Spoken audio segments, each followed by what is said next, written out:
Hello, denizens of the internet. Welcome to In Search of the Modern Audience, Part 2. No sex, please. We're Gen Zers. After seeing Part 1, my wife asked me if the creators of this modern audience bastardization were really just trying to convert the existing audience.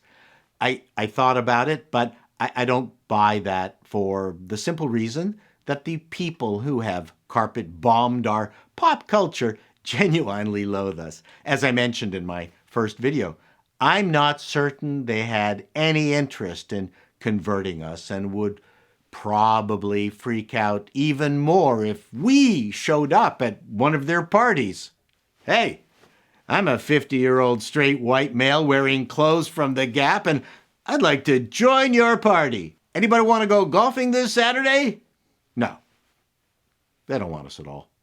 With that taken care of, those of us in this crazy roller coaster called YouTube tend to throw around Hollywood and woke as if they were inexorably linked. Now, actors have been a self-absorbed mob for a very long time. That's nothing new. Still, you can't call Jennifer Lawrence's comedy No Hard Feelings woke, but in between that and the extremes of Disney, the destroyer of everything we loved and held dear, and endless movies that insist on a world where every marriage is racially mixed, if there is a two-person family at all, and insisting that a movie about Beowulf must be diverse, I think we can also agree that there seems to be fewer stories that include relationships and sex.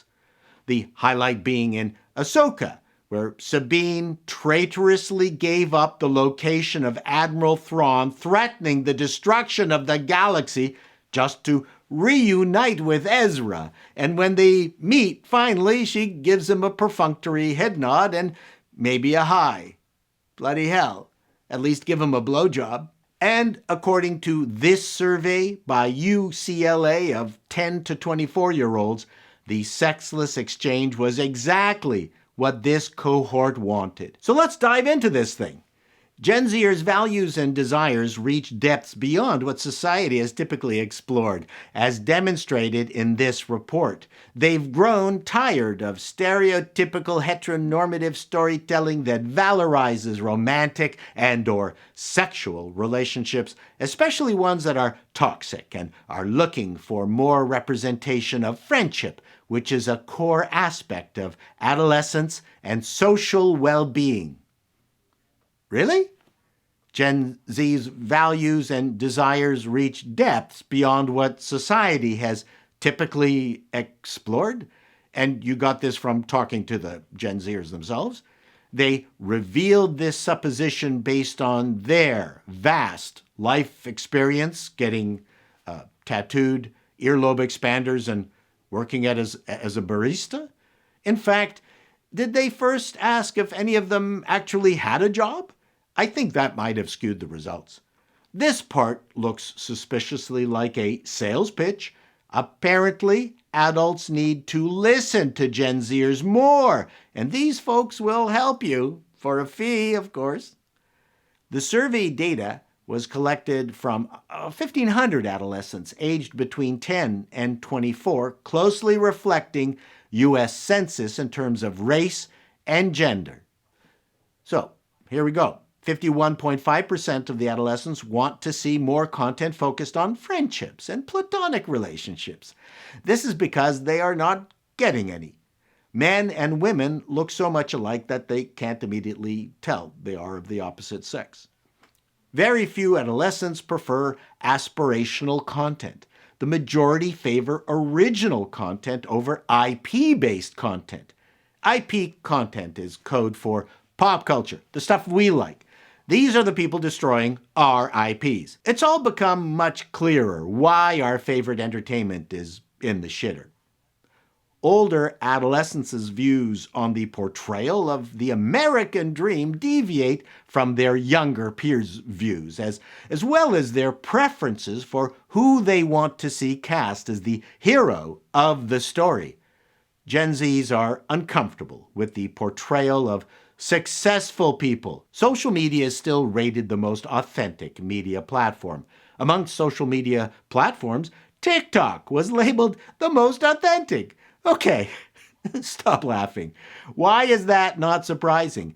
If you had a choice between watching a 10-second video of a skateboarder getting his gonads nailed on a rail and reading Solzhenitsyn's 700-page Gulag Archipelago, I know which one I would pick. 56% of American Gen Z say they are happy to be single.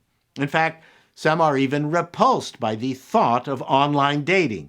44% say, I would rather clean the toilet than go on another online date. This is how you can tell an authentic scientific survey when one of the multiple choice questions is, clean the toilet. 44.3% felt romance is overused. Of course, because you've never experienced it. They masturbate with their eyes closed in a darkened room. A surprising 39% want to see more aromantic or asexual characters on the screen.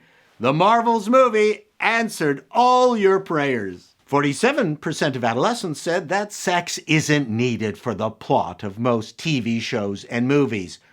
In fact, the respondents wanted to see more characters owning guinea pigs. I don't like that every time a male and female character are together on the screen, studios feel the need to make them fall in love.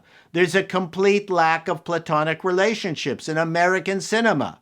Adolescents want to see lives more like their own depicted on the screen.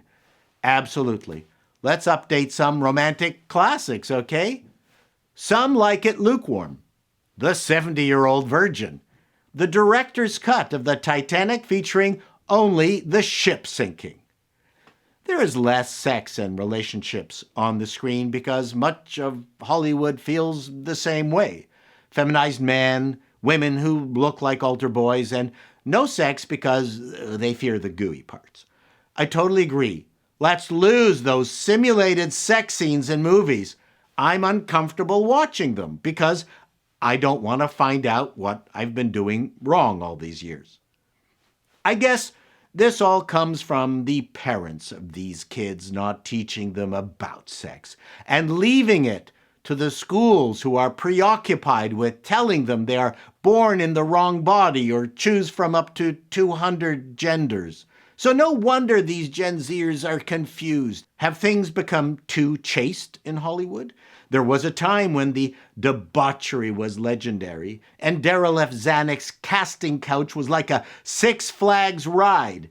And so, of course, all of that ended up on the screen, because that's what the movers and shakers knew. Sex, debauchery. The relationships between Ray, Finn, and Poe were horrifically chaste. Writer-comedian Andrew Doyle wrote a book called The New Puritans. It's about how the woke have become the new fun suckers. Based on this survey, I think he's right. What do you think? Well, this looks like a grim, unhappy lot. It's clear we can be thankful that they won't be reproducing in significant numbers. Till next time, denizens, be seeing you.